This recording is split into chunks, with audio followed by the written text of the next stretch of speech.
tout le monde et bienvenue! Je vous propose aujourd'hui d'utiliser nos chutes de papier. J'ai pris les plus longues que j'avais dans les différentes chutes que je conserve précieusement. Et avec mon massicot, j'ai fait des tas de découpes de largeurs différentes. Je n'ai pas fait attention vraiment à respecter une largeur particulière. Et pour que ce soit plus facile, je vais me mettre sur du papier d'imprimante tout simple.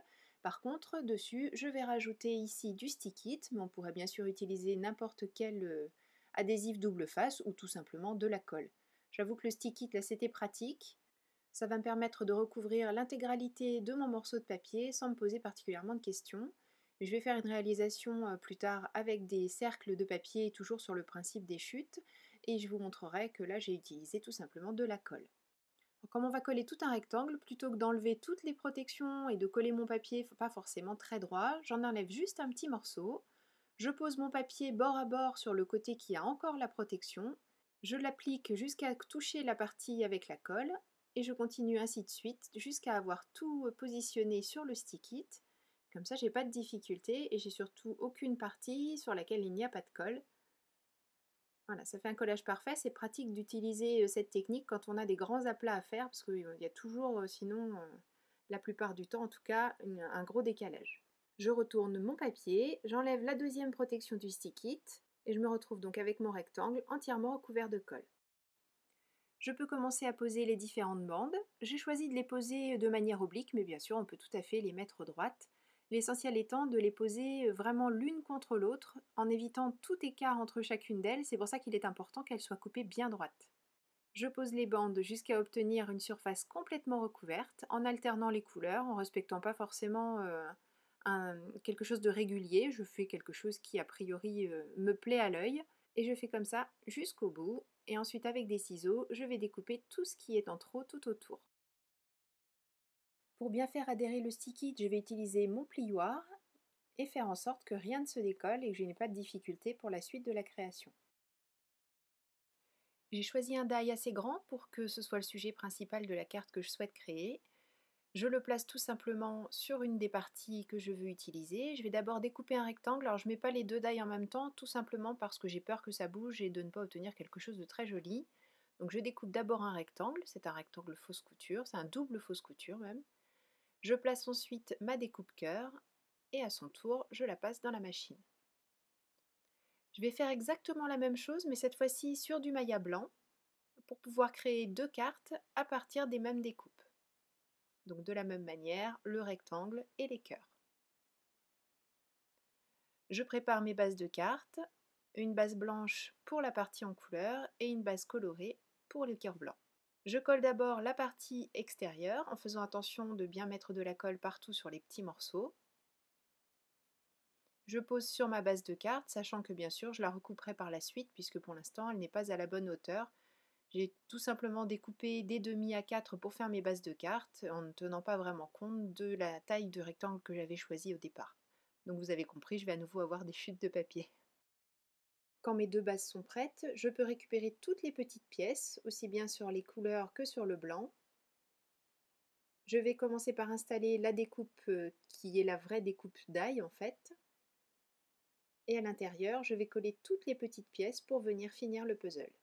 Alors aussi bien sur cette partie en couleur que sur la partie blanche de l'autre côté.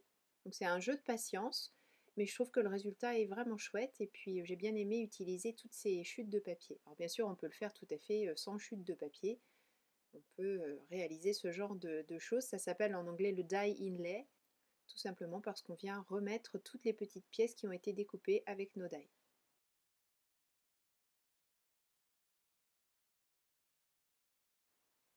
Je trouve que c'est vraiment très joli, ça fait une jolie finition. Et au fur et à mesure que l'on rajoute les pièces, notamment ici sur ce fond rose, on a quelque chose de très bien fini. C'est vraiment une jolie technique. Voilà nos deux premières réalisations. J'ai fait quelque chose d'un peu différent, toujours sur le principe du die inlay et toujours sur le principe des chutes de papier. Cette fois-ci, il me restait pas mal de cercles que j'avais utilisés pour une réalisation il y a bien longtemps. Et je les avais gardés, j'ai bien fait, puisque je vais m'en servir aujourd'hui.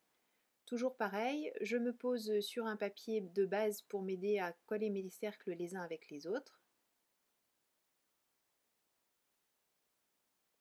Je découpe ensuite grossièrement pour garder ces cercles et je vais les utiliser en les découpant avec différents die. Le premier, je fais ma première découpe rectangle. Je vais utiliser également des die ronds, les mêmes que ceux que j'ai utilisés pour réaliser ces cercles. Et en jouant à la fois avec les die ronds et avec le die rectangle, je vais créer un fond de carte. Donc je recoupe au fur et à mesure ce que je veux ajouter. Là, je place le cercle tel que j'aimerais qu'il soit. Je mets mon die, je passe le tout dans la machine, j'obtiens donc une seconde découpe. Enfin, en l'occurrence, c'est une deuxième découpe puisqu'il y en a qui suivent. Je replace mon die rectangulaire pour finir la découpe du disque que je viens de découper. Et ensuite, je ferai une troisième découpe pour finir le rectangle. Vous voyez qu'il en manque encore un petit peu en bas, donc je ferai à nouveau une découpe pour ajouter quelque chose sur le bas. Alors là aussi, c'est un jeu de patience.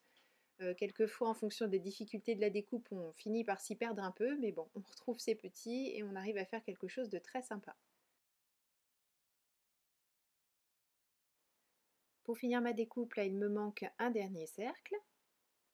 Je vais réaliser d'abord une découpe dans les deux premiers que j'ai déjà martyrisés. Et je vais compléter ce qu'il me manque avec le die rectangle en utilisant une dernière association de cercles. Alors je fais attention aussi à bien varier les couleurs pour que ce ne soit pas ni moche ni embêtant. Donc là je place, je mets un petit morceau d'adhésif pour être sûr que rien ne bouge, je mets mon die rectangle et je finis ma base de carte.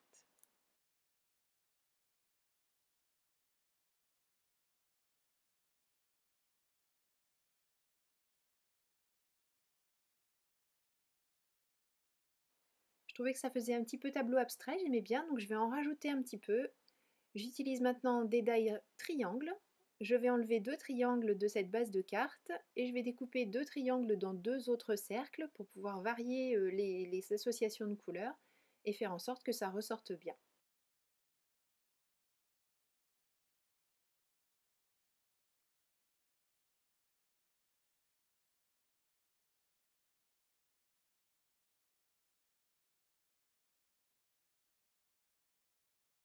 Je vais pouvoir rassembler toutes mes pièces sur un morceau de papier. Là aussi, c'est une chute que j'ai récupérée. Vous voyez, il y avait déjà eu des choses collées dessus, donc je ne l'avais pas jetée.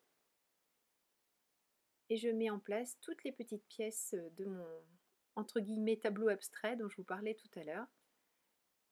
Alors comme je n'ai pas utilisé le stick-it cette fois-ci, mais de la colle, il y a des endroits où ça manque un petit peu de colle, donc j'hésite pas à en rajouter, d'autant qu'il y a des toutes petites pièces. Là on voit qu'il manque un morceau du triangle que je vais remettre en place. D'où l'importance de travailler sur une surface relativement dégagée, donc pas tellement ce que j'ai là, pour pouvoir retrouver tous les petits morceaux. Quand j'ai fini de coller, j'enlève l'excédent de noir tout autour et je peux coller ceci sur une base de carte.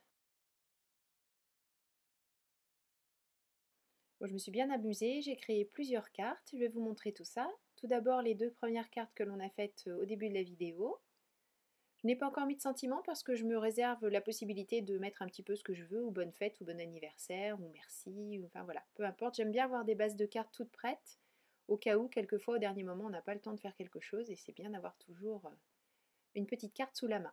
Ici, j'ai juste rajouté Hello par-dessus, je vous rassure, je n'ai pas redécoupé, hein, il est collé par-dessus. J'avais fait suffisamment de découpes comme ça. Par contre, je me suis amusée à créer ces deux dernières cartes. Là, j'ai utilisé la même technique avec les ronds que ce que je vous ai montré tout à l'heure. Et le Hello, lui, il est redécoupé dedans, ce qui m'a permis de créer une deuxième carte sur le principe de la première, avec les cœurs, et cette fois-ci avec les mots Hello. Voilà, j'espère que ça vous a donné des idées. Merci beaucoup d'avoir suivi cette vidéo. Je vous donne rendez-vous très bientôt pour une nouvelle vidéo création. D'ici là, surtout, prenez bien soin de vous, créez et partagez. Gros bisous, bye bye.